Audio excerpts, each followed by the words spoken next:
Comment Ricardo a été là pour moi, malgré tout ce que je lui ai fait. Quand il est venu me chercher au château, ma voiture a démarré, mais pas celle de Kingston. Yuma lui a pris un taxi qui, lui, est arrivé seulement 30 minutes après, car la voiture de Zoé n'avait plus d'essence. À ce moment-là, je ne savais pas, mais j'ai quitté le château à minuit 17. Ricardo m'a accompagné à mon hôtel, m'a aidé à porter mes valises. On a parlé longtemps, lui et moi. Je lui ai raconté tout ce qui s'était passé, tout ce que je suis en train de vous raconter, mais en détail. Il me dit que Kingston m'a manipulé depuis le début, qu'il se sert de moi. Mais moi, je ne veux pas y croire. Je ne veux pas y croire. Je crois à cette phrase dans un monde. Je me mets à pleurer parce que je ne comprends pas comment une personne que tu as brisée peut être encore aussi gentil que Ricardo l'a été à ce moment-là. Pourtant, je continue de mentir. Je demande à Ricardo de rester seul pour pleurer dans le noir.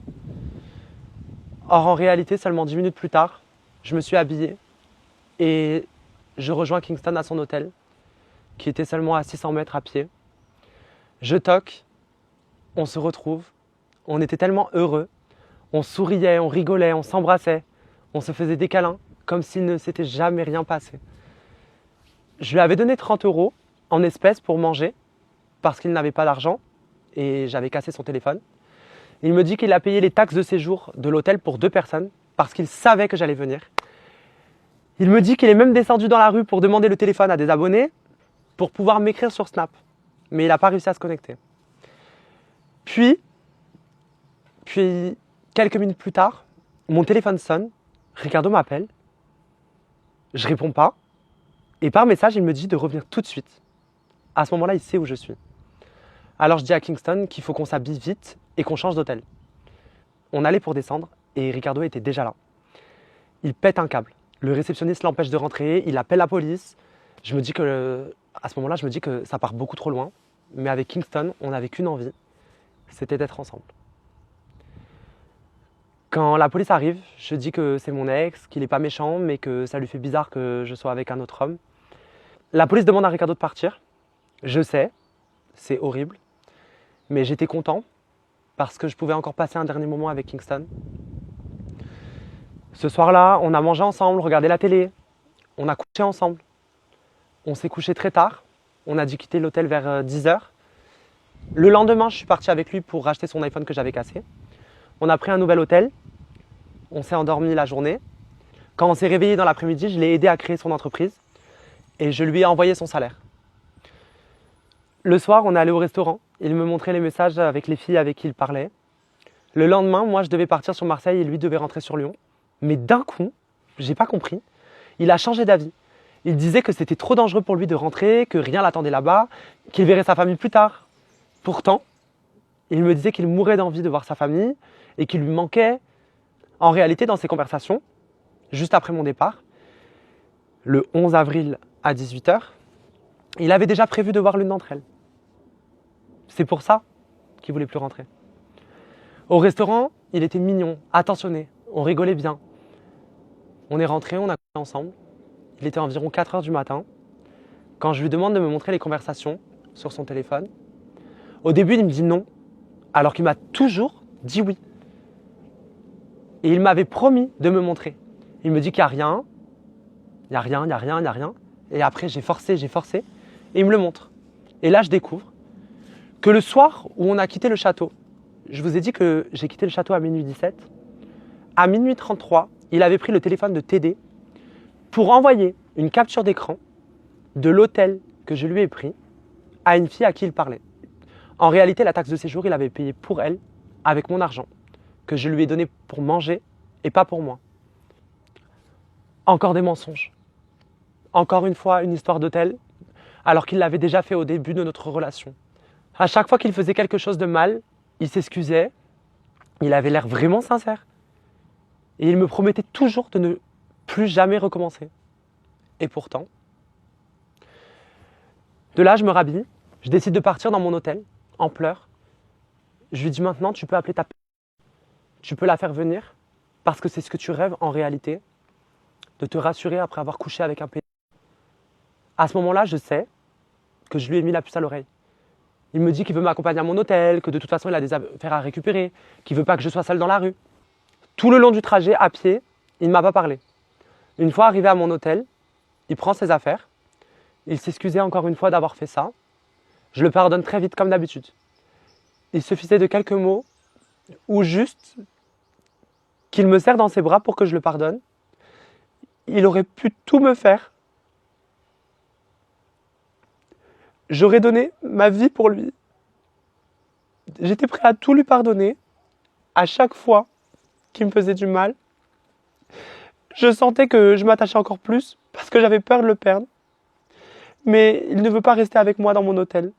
Il ne veut pas dormir avec moi une dernière fois alors que j'avais mon avion le lendemain. Il me dit qu'il veut prendre l'air, marcher dans la rue. Il se rend compte enfin que mes humeurs dépendent de ses actes et que ça devient dangereux. Pourtant, je lui avais déjà dit avant. Je lui ai dit que s'il partait, il n'allait plus me revoir. Je lui ai supplié de rester. Je me suis encore rabaissé. J'ai supplié pendant des heures. Il m'a dit un jour, quand je serai prêt, je ferai tout pour te récupérer. Tout pour t'avoir à mes côtés. Je lui ai dit même si je suis en couple. Il m'a dit oui. Il n'a pas voulu rester, il est parti. Alors, j'ai fait mes 5 valises tout seul. Je suis descendu en bas de mon hôtel. Je comptais directement aller à l'aéroport pour prendre un avion. Plus tôt, ce matin-là, 1 heure plus tard, il était là. Il m'a dit de ne pas partir et de venir dans son hôtel. Je lui demande de me montrer la conversation avec cette fille, car je voulais savoir si justement il allait la voir pendant qu'il était parti de mon hôtel. Il me dit qu'elle l'a supprimée parce qu'il ne lui a pas répondu pendant notre embrouille. Il n'était pas sur son téléphone. On arrive dans son hôtel, on allait dormir, et je vois sur son téléphone que cette fille, elle est encore là. Il me montre la conversation, et quand on a quitté ma chambre, il l'avait appelée immédiatement, mais elle ne répondait plus. Il était trop tard, il était peut-être 6 heures du matin, mais en tout cas, il voulait la voir. J'ai fait comme si de rien n'était. On s'est endormi. Le lendemain, il a été parfait. Le matin, beaucoup de câlins, de bisous. Il m'a accompagné à l'aéroport. Lors du trajet, il me disait qu'on se retrouverait et qu'il était sûr de ça. Je lui disais que moi, j'avais besoin de refaire ma vie, de l'oublier, de perdre les sentiments que j'ai pour lui. Il me répétait toujours cette phrase. Dans un monde. Arrivé à l'aéroport, il rencontre ma mère, qui était venue. Je n'étais pas au courant. Elle a vu la détresse dans laquelle j'étais, parce que Ricardo et mon agent lui ont dit que j'avais fait une On enregistre mes bagages, on se dit au revoir pendant plus d'1 heure.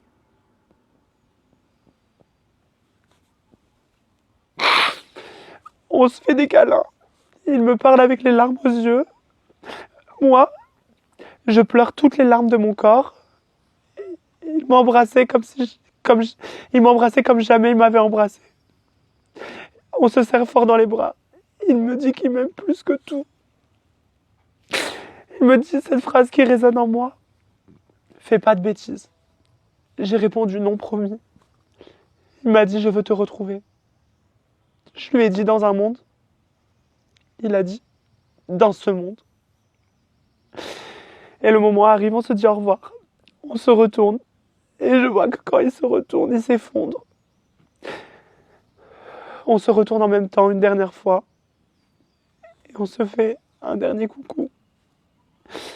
Et je ne l'ai plus jamais revu. Depuis, je vois sur les réseaux qu'il est heureux. Que tout va bien pour lui. Moi, je suis au plus mal. Je suis au fond du gouffre. Il dit que lui aussi, il va mal. Pourtant, quand on s'est dit au revoir, j'ai appris sur les réseaux. Des filles m'ont écrit. Le soir même où on s'est dit au revoir, il avait couché avec une. Le lendemain, avec une autre. Et le soir d'après, il a réitéré avec la première. Mais moi, pendant ce temps-là, je pensais qu'à lui.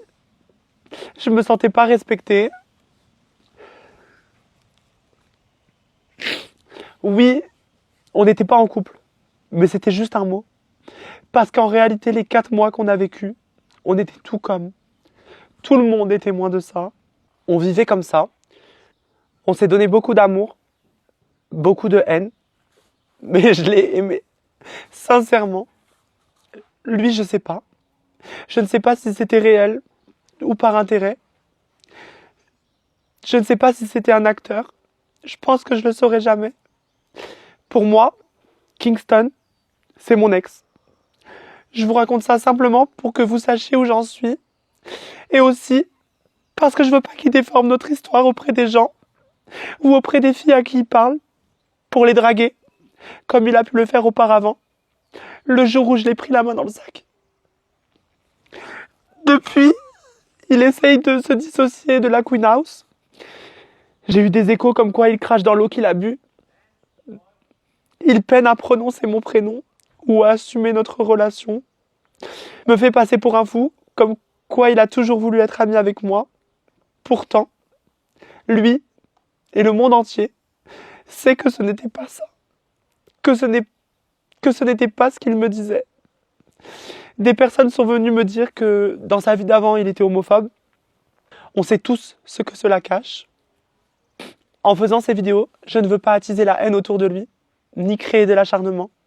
Je veux simplement que la vérité soit rétablie. Continuer de me reconstruire. Actuellement, je m'aperçois qui sont les véritables personnes. Et notamment Ricardo. Je l'ai toujours dit et je l'ai toujours pensé, mais aujourd'hui je m'en rends compte encore plus. Il n'a jamais été là pour ce que j'ai, ni qui je suis. Il était simplement là par amour. J'ai beaucoup trop fait souffrir Ricardo. Actuellement on se parle, on s'écrit, on s'appelle. Mais je veux plus jouer avec lui. Malgré tout, on a une très bonne entente. Je pense qu'on s'aimera toute notre vie. Tous les deux, on a besoin de temps. On ne sait pas de quoi il fait demain. Maintenant, ça fait 3 semaines que j'ai quitté la Queen House, les réseaux sociaux. Je me rends compte à quel point vous me manquez, à quel point créer du contenu me passionne réellement. Je ressens comme un vide. Mais actuellement, j'ai encore besoin d'un peu de temps. Je vais continuer de me reconstruire et je reviendrai plus fort que jamais.